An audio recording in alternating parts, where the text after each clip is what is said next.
Well, hello and welcome to Watch What Crappens. This is part 2 of a 2-part recap. If you're like, hey, wait a minute, I didn't hear part 1. Guys, it's because we put out a lot of recaps. Go back and listen to part 1, okay? It's before this one. Bye. Enjoy the show. So, Janet's like, nobody's putting a gun to her head to date you. And like Jason's advice was don't date somebody who agreed to share their life on camera if she feels very private about it. So Jesse's like, oh, well, Sheena was very vocal about that. Sheena called my girlfriend and said, no one will like you as long as you're with Jesse. Listen, I mean, I don't think Sheena's wrong. I know, but Sheena's also with Brock. So I don't know that Sheena has many legs to stand on in this one.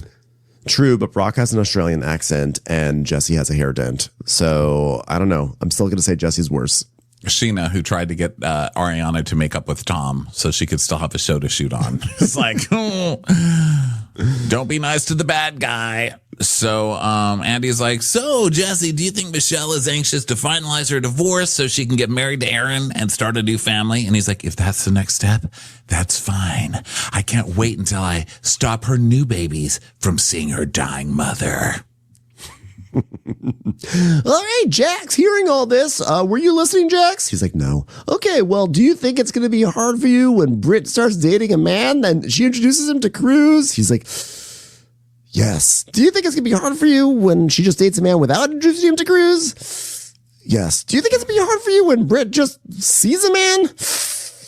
Yes. Do you think yes, it's going to be rough on you when Brittany starts eating chicken wings alone in her bed? Sorry, it's already happened. Okay, Brittany. And she's like, well, he starts to fight with me every day about who I talk to and who I'm around every day, Andy. Okay, every day. And he's like, well, why do you have any jurisdiction about who she's talking to? He's like, I know. Okay, it's just my mentality. Like, I'm trying to work on it, Andy. I am. It's me and Jax. I'm trying. I'm becoming a new me, Andy. I'm becoming a new me. I'm like a little flower budding up. It's just new Jax, Andy.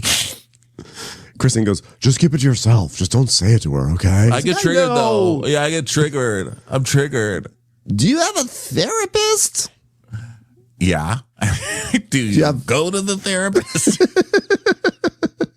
Do you listen to therapists? He goes, yeah, I do. Like every Monday I go, I've been to 4 therapists, Andy. None of them have worked out. Not one of them has told me what I wanted to hear. So, I finally found one I've been to twice. So, that's pretty good. You know me back in Vanderpump, I had 2 or 3. There was the Reiki chick, tried to fuck her.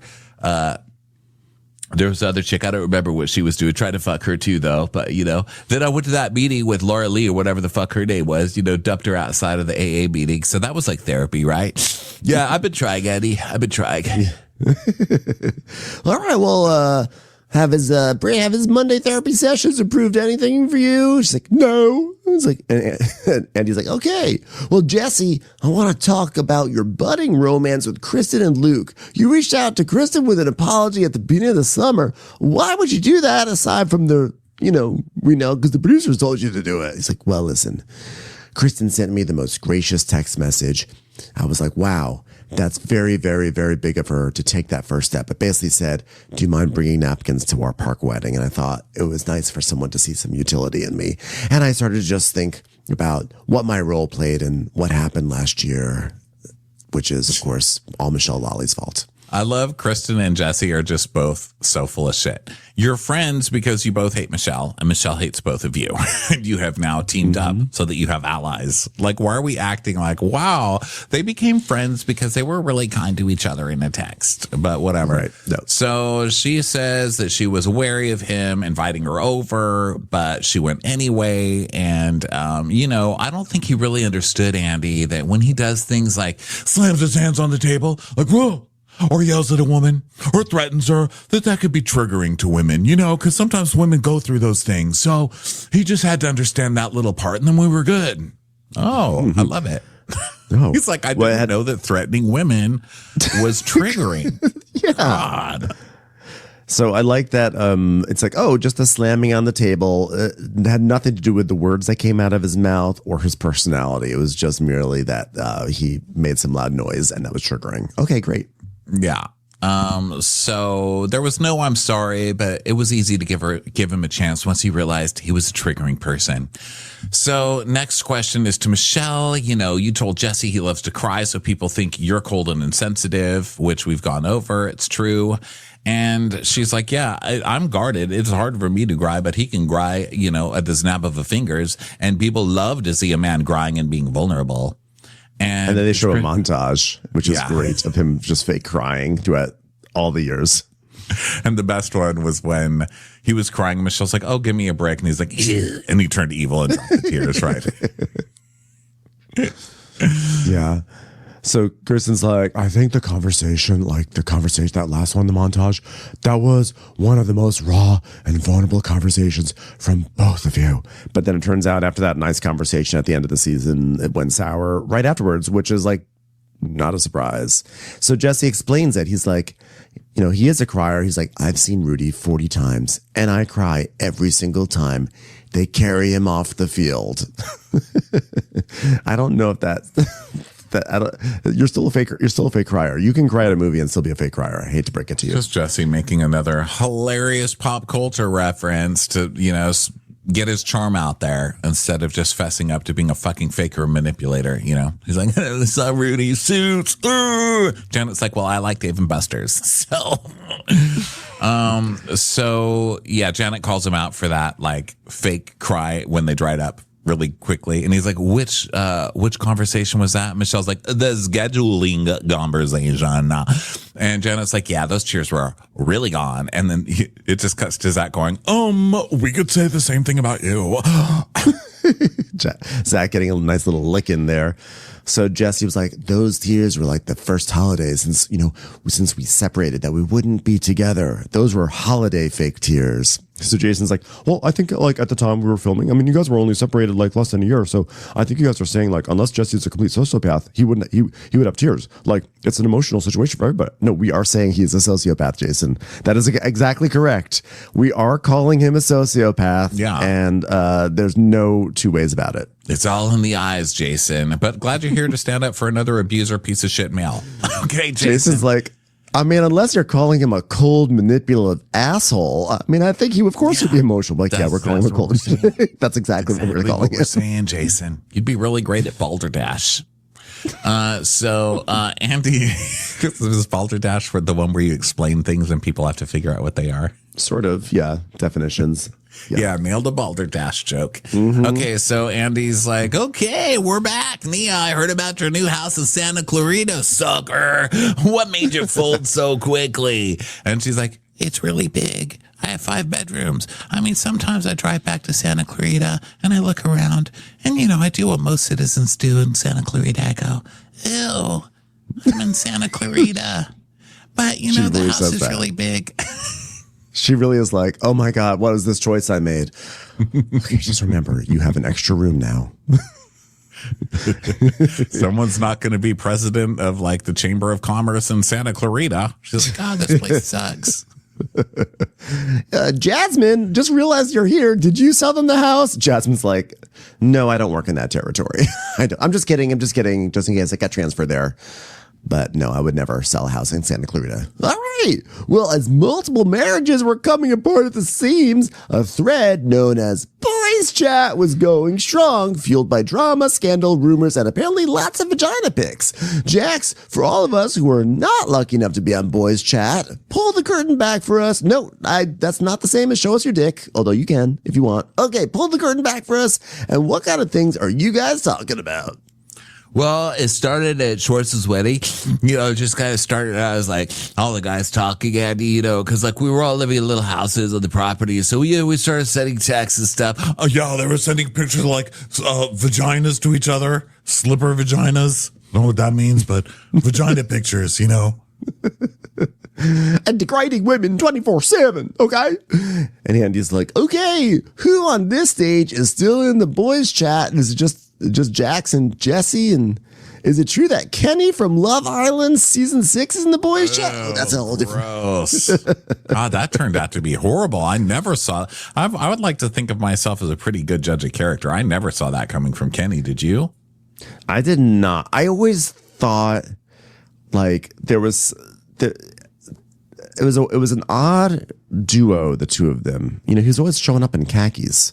And I thought, like, really? What, like, I just didn't think that, like, a guy in khakis all the time was going to be, like, up for, like, flashy social media. I wouldn't even think he would be on Love Island. And then it turns out there's a reason why. I don't know.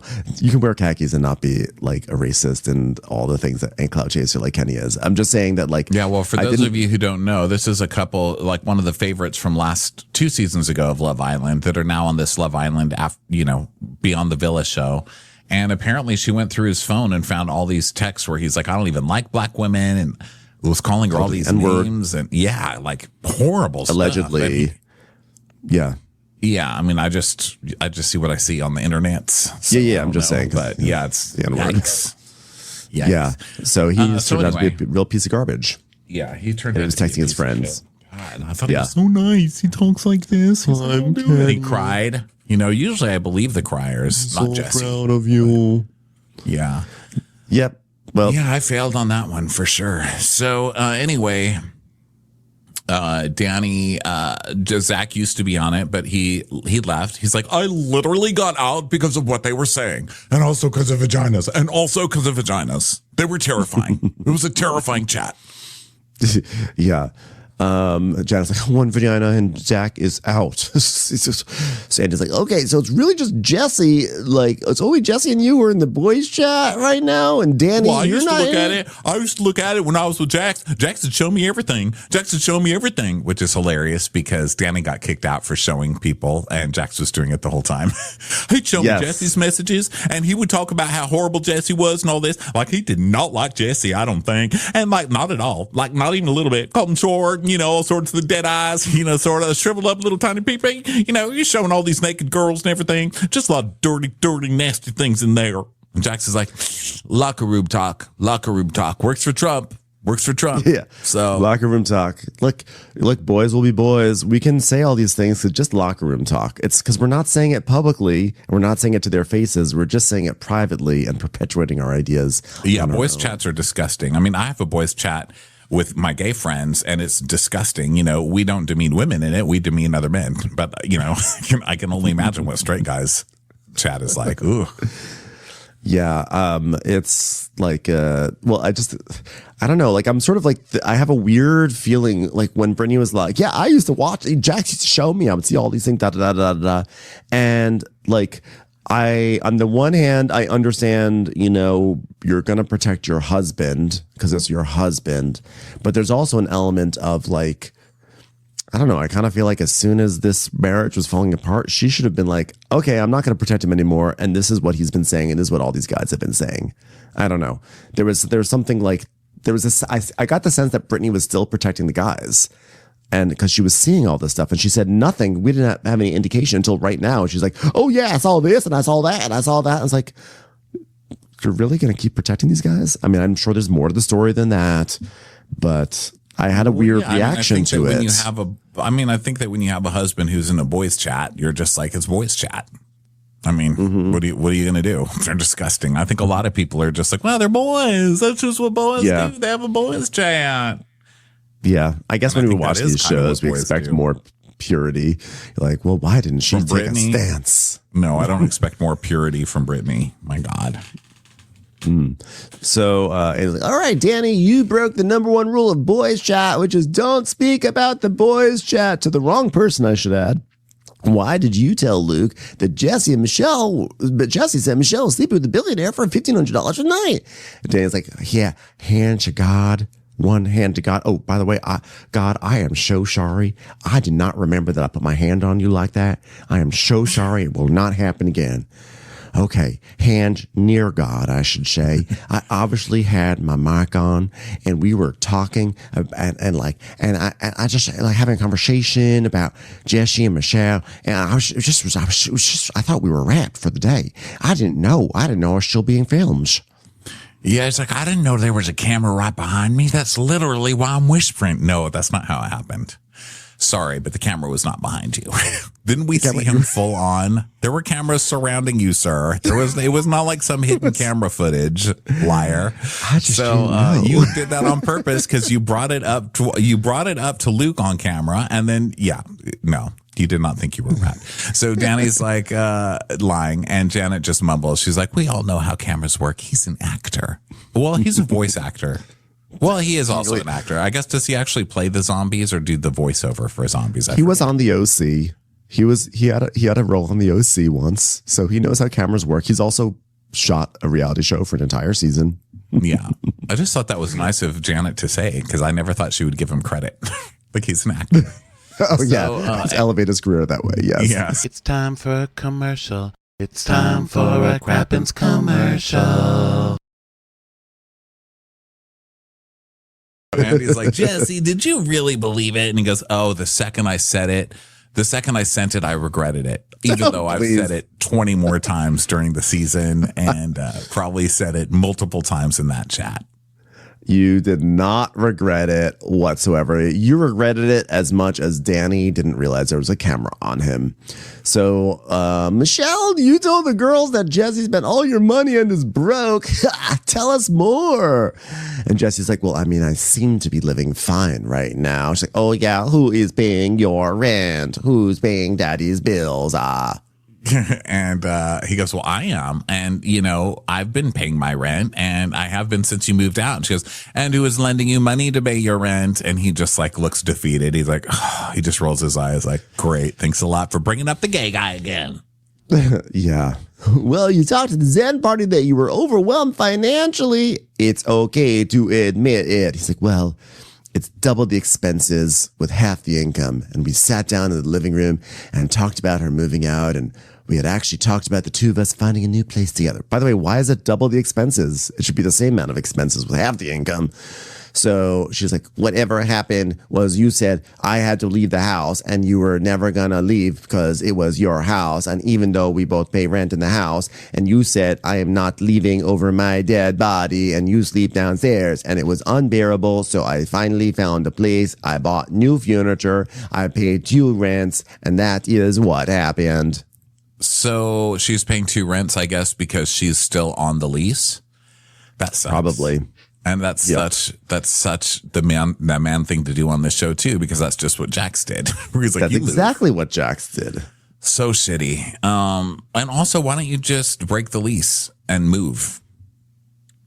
I mean, get the fuck out of there. And it's been over a year anyway, right? Maybe there's a 2-year lease. I don't know. But they've been living there since the beginning of the show. I don't know. This is all like just struggling. It's struggling to keep the lifestyle that you can no longer afford. But also it's, what was I going to say about stupid Jesse in this apartment? Never mind. There's too much rage going on in this show. It's making me tired. I'm like, oh God, is there anything fun in this show?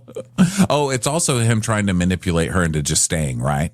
He's like, well, you can stay downstairs or you're stuck paying your rent anyway. So let's see what you do, thinking that she's going to be too poor to go get a place and pay rent there. But she did anyway. So good for her. Yeah. So Andy asks, Andy's like, so Michelle said that, you got douchier over the course of your marriage. The more money you got, the more douchier you got. Did the money make you douchey? Barbara Walters. He goes, yeah, well, I think I was pretty douchey when I was at the caddy at the golf course making $150 a loop. So listen, I could be douchey at any income level, Andy. That's the thing about me. Janet goes, he used to have a tongue ring, so I think he's always been a bit of a douche. But he goes, I had a tongue ring too. Like, don't dive in. Let Jesse be the tongue ring douche, Brittany. You don't have to dive in. I started laughing, fucking Brittany. Of course we did. So Andy's like, okay, we're back. We started the season with the shock of Jax checking him to himself into a mental health facility, treatment, whatever. So I want to start at the beginning. What led up to that? Are you going to blame Lisa Vanderpump? Because it seems to be a very popular thing to do right now. Brittany, just days before filming started, you and Jax were separated, but talking about getting back together. And then you had a fight. and then text messages and blah, blah, blah, and Julian and blah, blah, blah. Julian. Let's talk about Julian. So Jax is like, Julian and I were friends. We were hanging out all the time. He was basically my best friend. He was like my brother. Like, I love Julian. Like, Julie. You see Julian everywhere. It's like always on my arm. Like, he's my best friend. Like, he's my best friend. All right, well, so how long after your separation did you start seeing Julian? Probably like a month, something like that. It's like quicker than that. Not one, quicker than that. All right, well, Jax, no, I didn't say Julian that quick. So Andy's like, Jax, where were the rules that you and Brittany established about dating inside your friend group?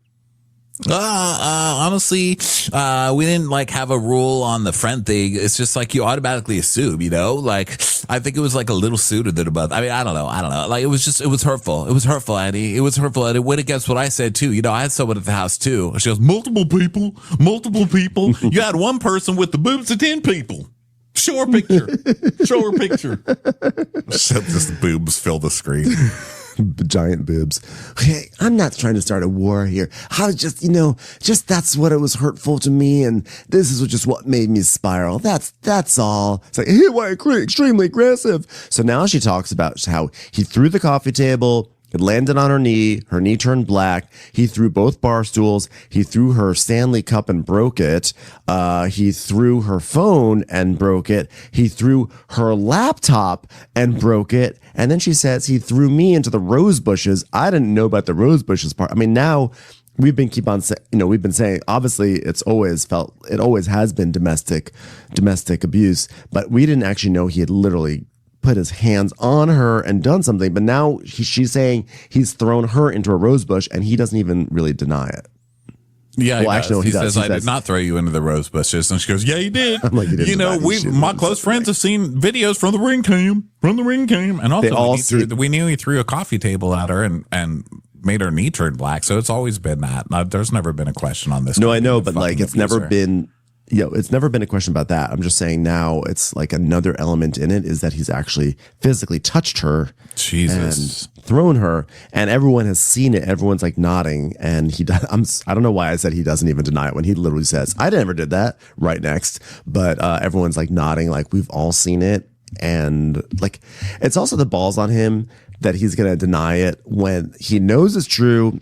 Everyone knows it's true, and everyone has been protecting him because anyone could have said this at any time on the show or in the press, and they haven't, probably out of courtesy to him, which I don't know why they had that. And yet, despite that courtesy, he still wants to deny it. No.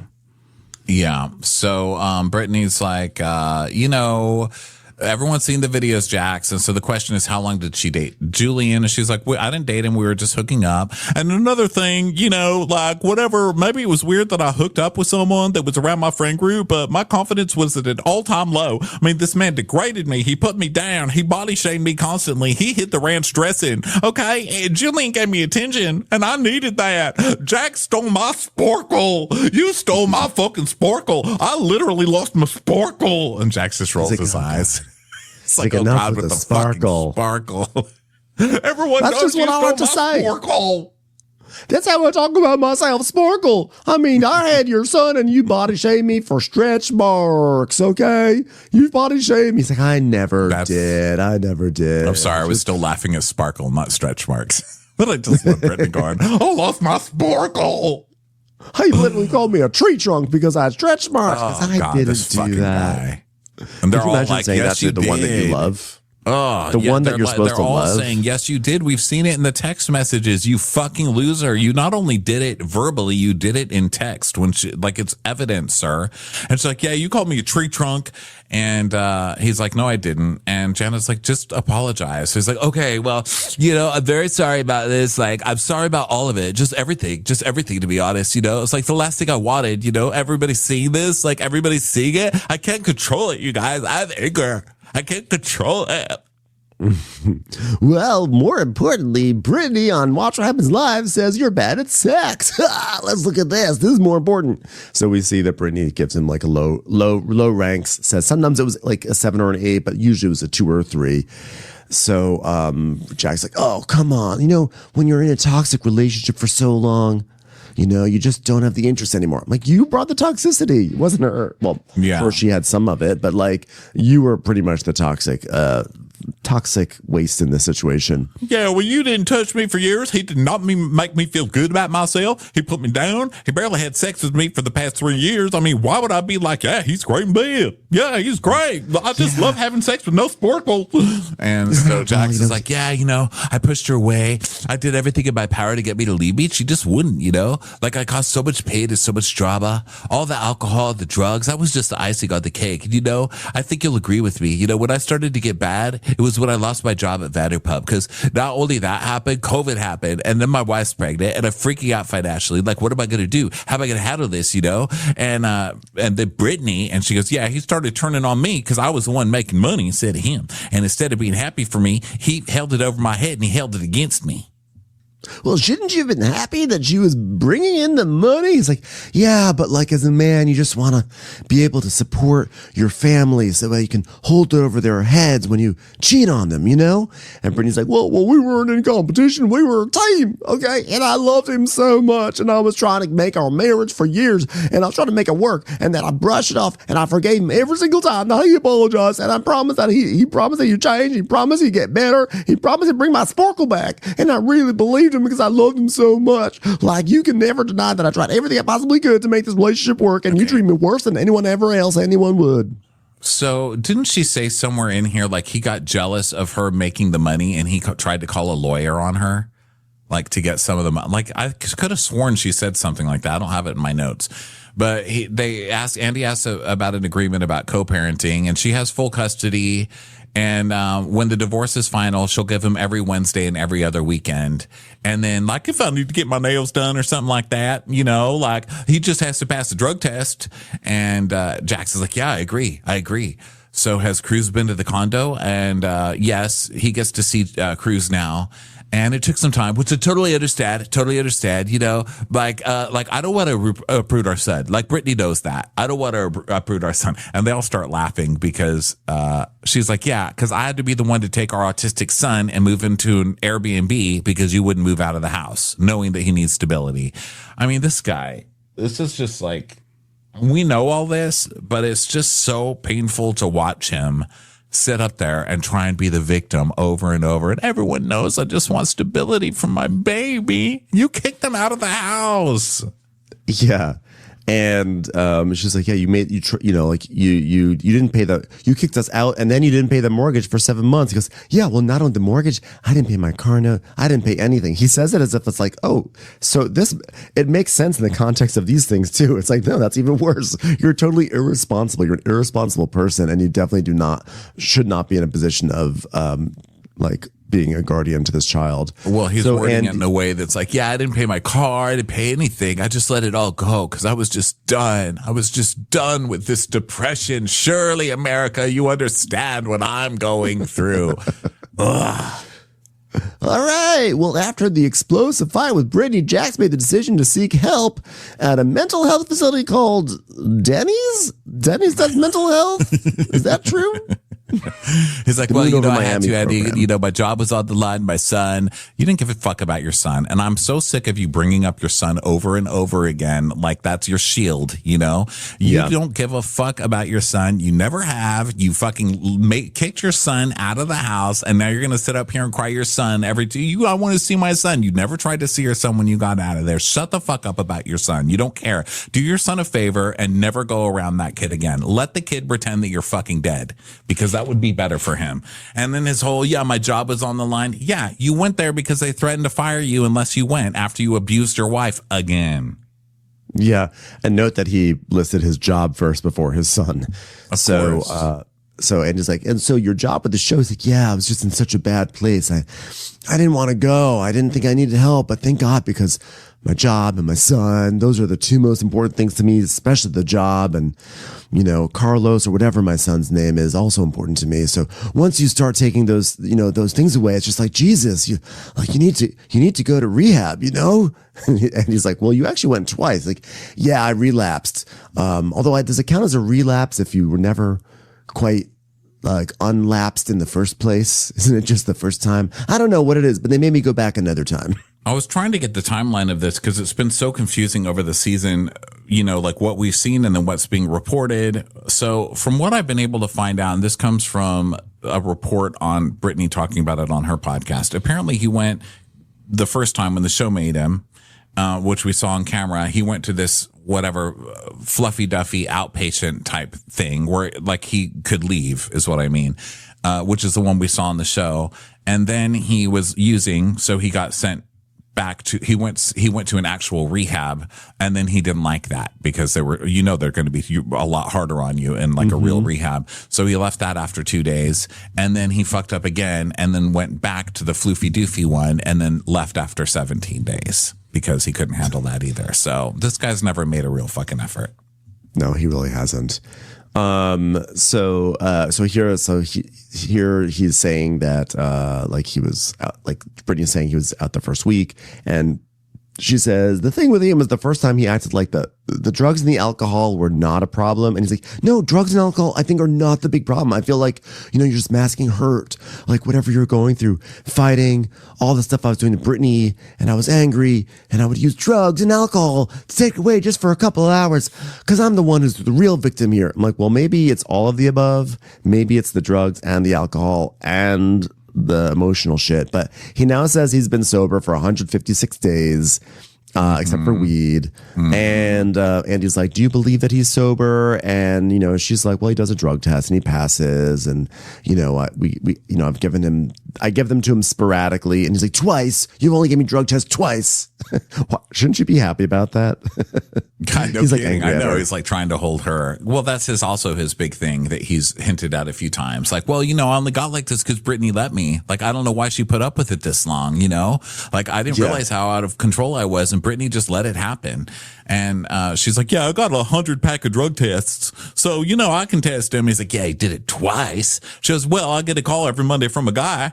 And, you know, it's like Tom Schwartz, like, hi, I'm just calling to say, I've got the test back from Jax, and, he's just a boy. He's 100% just a boy. So boys will be boys. Oh. So Jax is like, oh yeah. I make sure they call Brittany to let him know I'm passing. You know, it's very important to me that they call Brittany.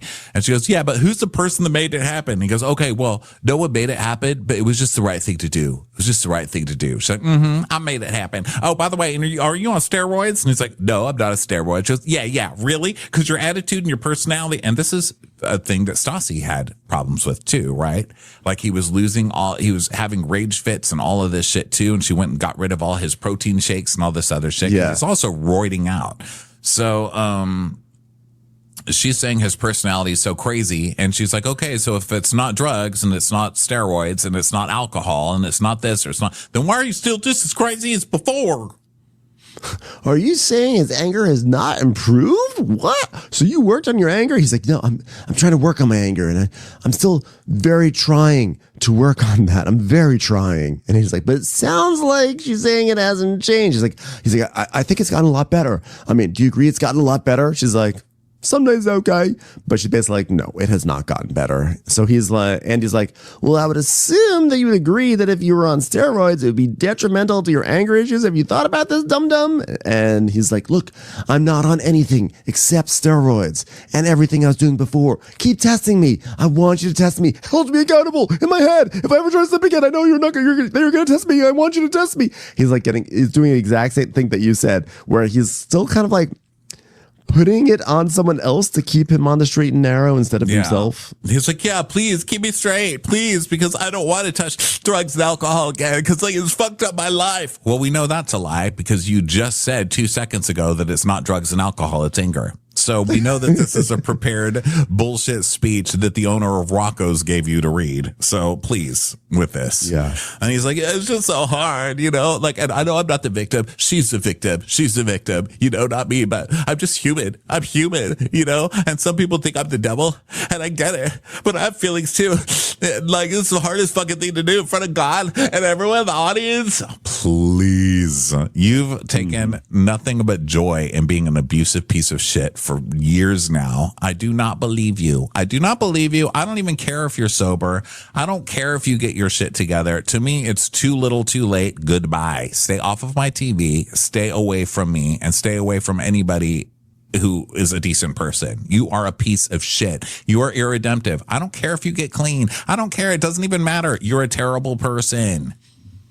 Well, you knew you were filming whenever you did these things. He's like, yeah, I knew, but I'm not thinking about that timing. Okay. That's why our show's the real shit, because I put everything out there. So basically, Bravo, you should hire me back. Despite all this, I make great television. I'm sincere. Okay. Thanks so much. I put everything out there. You've done nothing but lie since you've come on this show. You've never been honest. Even right now, in 2 minutes, you got caught with lies. What do you, it's not drugs and alcohol. It's drugs and alcohol ruined my life.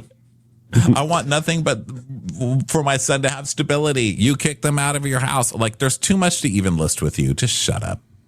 Yeah.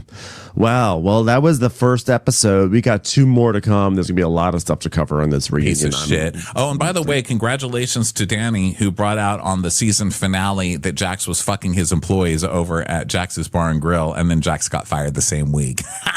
Yeah. Nailed So it. good. So good. All right, everyone. Thanks for being here, and we'll catch you on the next episode. Bye, everyone. Bye. Watch What Crappens would like to thank its premium sponsors. Ain't no thing like Allison King. It's always a party on Allison Block. Our way is the Amber way. It's the Foster and the Furious. It's Amanda Foster. She can run my country. It's Angie McGovern. It's always automatic with Ashley Auto. Put your hands together for Carly Clapp. Get on the right foot with Chrissy Offit. She's not just a Sheila, she's a Daniela. Etchels. We never miss her call. It's Diane Call. Aaron McNicholas. She don't miss no trickolas. Hava Nagila Weber.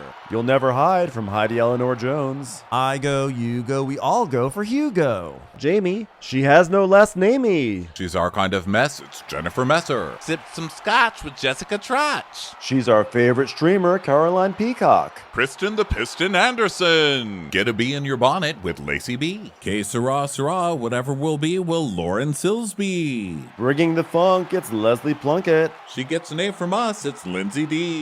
Let's give a kisserino to Lisa Lino. Fresh as a daisy, it's Maisie McKinnery. We love her on the rocks. It's Melissa Cox. Megan Berg. You can't have a burger without the Berg. This is Livin' with Michelle Vivian. I love a ya, Olivia Williamson. Tastier than Flanderson, it's Rachel Manderson. She sure is swell. It's Raquel. Yes, we canna, it's Savannah. Cast a spell with Shannon Spellman. Let's share with Sharon Eldridge. Darn Skippy, it's Tippy. The Bay Area Betches. Betches. And our super premium sponsors. She's VVIP, it's Amanda V. Can't lose when you're with Amy Baldwin. Somebody get us 10 cc's of Betsy MD. We're taking the gold with Brenda Silva. Let's get real with Caitlin O'Neill. Don't get salty with Christine Pepper. Can't have a meal without the Emily Sides. Let's go into the woods with Guy Tubbs. It's our queen, it's Queen Laifah. Nobody holds a candle to Jamie Kendall. Hail the Cork Master, the Master of the Cork, Jennifer Corcoran. We got our wish, it's Jen Plish. She's not harsh, she's Jill Hirsch. Knock, knock, knocking on Katie Manock's door. My favorite Murdo, Karen McMurdo. We love him madly, it's Kyle Pod Shadley. In the study with a candlestick, it's Leslie Peacock. We're ride or die for Lisa Ryder Barron. She's a whiz, it's Liz Sarthy. Always killing it, it's Lola Alkalani. The incredible edible Matthews sisters. She eases our woes, it's Melissa St. Rose. There's a chance of meatballs, it's Rebecca Cloud. She's the queen bee, it's Sarah Lemke. We cannot tell a lie, it's Sarah Telefson. Shannon, out of a cannon, Anthony. Please don't stop, it's Soli and Pop. Let's take off with Tamla Plain. It's always a good time when you're wasting time with Bravo. She ain't no shrinking Violet Kuchar. We love you guys.